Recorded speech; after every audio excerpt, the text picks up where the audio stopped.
स्वागत है मुद्दे की बात में। अच्छा, आप एक बात बताएं, क्रिकेट में और इलेक्शन में क्या सिमिलैरिटीज है, क्या डिफरेंस है? क्या कभी आपने देखा है कि क्रिकेट में कोई टीम दूसरे को हराने के लिए खेलती हो? हर कोई खुद को जीतने के लिए, जिताने के लिए खेलता है। अगर कोई बैट्समैन बैटिंग करने के लिए जा रहा है तो वो अपनी टीम को जिताने के लिए बैटिंग करता है। अगर पॉजिटिव माइंडसेट का बंदा है तो वो ये बिल्कुल वैसी बात है जैसी हाफ ग्लास फुल या हाफ ग्लास एम्प्टी।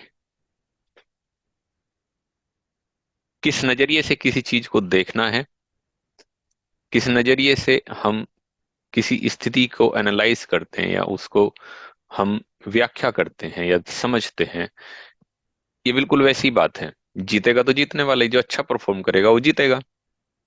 लेकिन एक पॉजिटिव खिलाड़ी कभी भी दूसरे को हराने के लिए नहीं खेलेगा, वो खुद को जीतने के लिए, जिताने के लिए खेलेगा, और तभी वो टीम भी जीतेगी और वो गेम भी जीतेगा। एक पॉजिटिव एनर्जी का फ्लो होगा। इलेक्शन कमीशन पे, अगर हम इलेक्शंस पर आए तो क्या कोई पार्टी दूसरी पार्टी को हराने के लिए compete करती है? अगर आपने, आपके लिए थोड़ा सरप्राइज लग रहा है, लग रहा था इन इलेक्शन से पहले, तो कांग्रेस पार्टी और जो इनका गठबंधन है, इंडी गठबंधन, इन्होंने आपका पूरा डाउट क्लियर कर दिया होगा। इतना नेगेटिव नैरेटिव इन लोगों ने प्लेस किया कि हमें बीजेपी को हराना है, बीजेपी को हराना है, बीजेपी को हराना है। बीजेपी को हराने हराना है, इस स्टेटमेंट से इनको किन लोगों ने इनका साथ दिया होगा? मुस्लिम्स जो पॉपुलेशन थी उसने साथ दिया होगा, जो बाकी कन्वर्टेड पॉपुलेशन है उन्होंने साथ दिया होगा, जो एंटी इंडिया वॉइस हैं उन्होंने साथ दिया होगा। और पिछले 10 साल में आपने कोई भी बड़ा घोटाला, 2G 4G 3G नहीं सुना है, तो जितने भी घोटालेबाज लोग हैं जिनकी दुकान बंद हो गई है, उन लोगों ने साथ दिया होगा। सो इन्होंने साथ लिया उन लोगों का जो घोटालेबाज हैं, जो एंटी इंडियन हैं, जो कन्वर्टेड हैं, जो जिहाद की फैक्ट्री हैं, उन सब का इन्होंने साथ लिया। लेकिन वो तो एक बहुत छोटी छोटी सी पॉपुलेशन है हमारी। हमारी टोटल पॉपुलेशन में अराउंड 15% होंगे।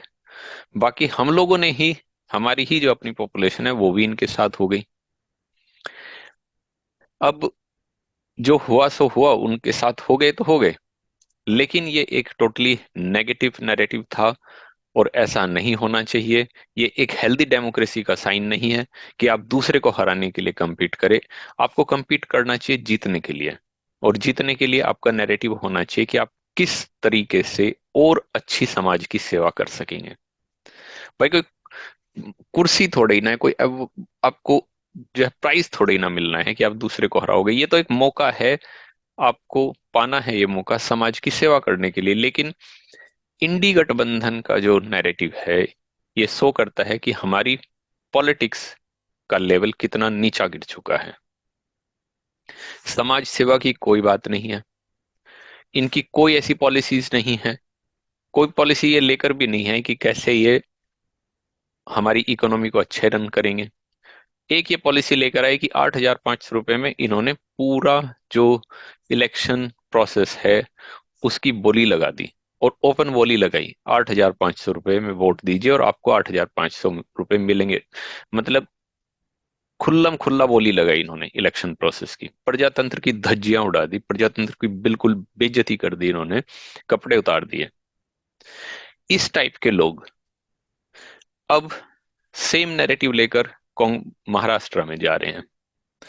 कोई इनसे पूछे कि यार, आपके पास सिर्फ एक ऑब्जेक्टिव है कि आपको बीजेपी को हराना है, लेकिन उसके बाद क्या? आप बीजेपी को हराने के लिए इलेक्शन लड़ रहे हो या समाज की और अच्छे तरीके से अपलिफ्टमेंट के लिए आप इलेक्शन लड़ रहे हो? आपका ऑब्जेक्टिव समाज की सेवा होनी चाहिए, ना कि बीजेपी को हराना। पार्टी तो आती है जाती है, लेकिन हमारा देश वही रहना है। हमारी पब्लिक को जरूरत है अच्छी पॉलिसीज की, वो इनका नैरेटिव होना चाहिए, लेकिन वो तो होना नहीं है। और वो क्यों नहीं होना है? क्योंकि हमारे देश की जो पब्लिक है वो सोई हुई है। छोटे छोटे शॉर्ट टर्म बेनिफिट्स में लगी हुई है। हम ये नहीं कहते कि मोदी जी ने जो किया वो बेस्ट था, हमेशा इम्प्रूवमेंट की अपॉर्चुनिटीज होती हैं। मोदी जी के सेकंड टर्म में उनके ऊपर थोड़ा सा ऐसा लगा कि उनके पास सही फीडबैक नहीं जा रहा है, ग्राउंड लेवल का फीडबैक उनके पास सही नहीं जा रहा है। इसलिए उनके अंदर भी वो एक म, जो सेल्फ फुलफिलमेंट वाली फीलिंग होती है वो आ गई कि मैं जो कर रहा हूँ वो बिल्कुल अच्छा कर रहा हूँ, और जो हमारी क्यू में सबसे लास्ट में बंदा खड़ा है उस तक मेरी आवाज जा रही है, और वो भी ऐसा ही फील कर रहा है, वही एनर्जी फील कर रहा है जो क्यू में पहली लाइन में जो बंदे खड़े हैं वो फील कर रहे हैं।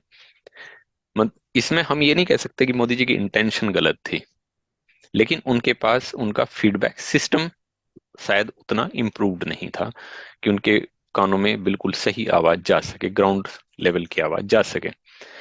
अब मोटा मोटी हम और आप अगर जो बेसिक लेवल के बंदे हैं हम डिस्कस करें तो बहुत सारे ऑप्शंस थे जो मोदी जी अपने सेकंड टर्म में बहुत अच्छा कर सकते थे।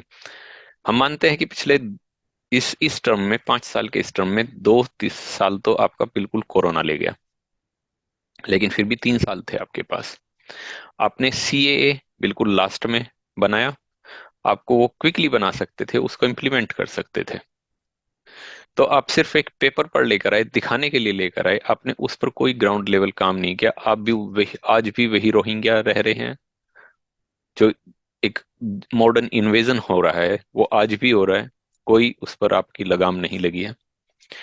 आपने राम मंदिर बनाया, उसके लिए बहुत बहुत धन्यवाद, लेकिन आप लोगों ने मथुरा और वाराणसी के जो मुद्दे हैं उनके ऊपर बिल्कुल भी लाइट नहीं लगाई, लाइट नहीं दी, उनके ऊपर बिल्कुल भी उनको पानी नहीं दिया।